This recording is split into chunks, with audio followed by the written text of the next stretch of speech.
Take two. Just did this video, my mic wasn't on. I'm doing it again. But you don't know. You don't know. You weren't there for the first time. Another happy camper.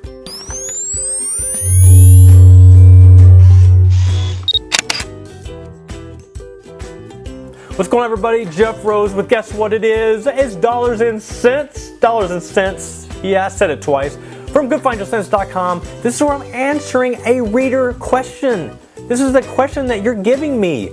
And I'm giving you an answer like this with my hands. This one too. Today's question comes from Mark. Mark is a dude. I have all these questions from guys now. I'm digging this. Had a lot of girls, now I got guys. Just kind of mixing it up. What you got for me, Mark? Hit me. My wife and I were sold. I'm going to emphasize sold in quotations. A joint annuity several years ago by an advisor that we're no longer working with. Was it a bad breakup? Was it a he said, she said? Was it a it's not you, it's me? We currently have a sizable gain, but we're not very confident in the insurance company that holds the annuity. We're considering cashing the annuity out. Does that seem like the right thing to do? Mark, let me first say that's a very, very good question. And you know what the answer is? I have no idea. Game over.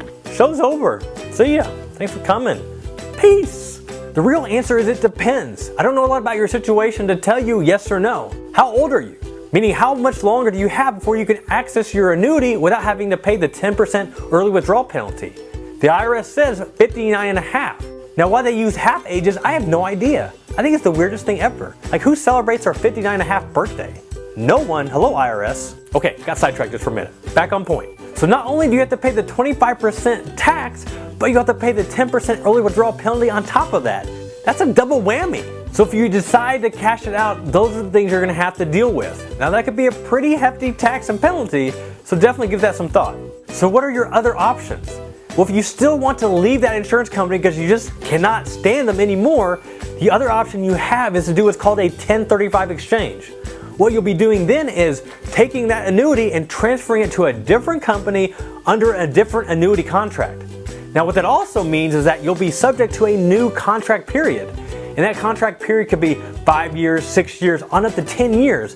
So definitely read the fine print before you sign anything. So I see here on page 148 of 972 that you need to check this and that. Are you really one of those people? Don't do that. Please don't. Okay, maybe don't read all of the fine print, but know how much the surrender charge is and how long the contract is. So as you can see, cashing out annuity requires a lot of careful planning, a lot of careful thought. Because if your other annuity has a surrender charge, now you're talking 10% early withdrawal penalty, ordinary income tax, plus the surrender charge. And that could be a pretty hefty price tag. But if you're seriously considering this, please work with a financial professional. Please consult your tax professional before you pull the trigger. You don't want to pay any silly taxes or penalties that you shouldn't have to. This is Jeff Rose from goodfinancialsense.com. We'll see you next time.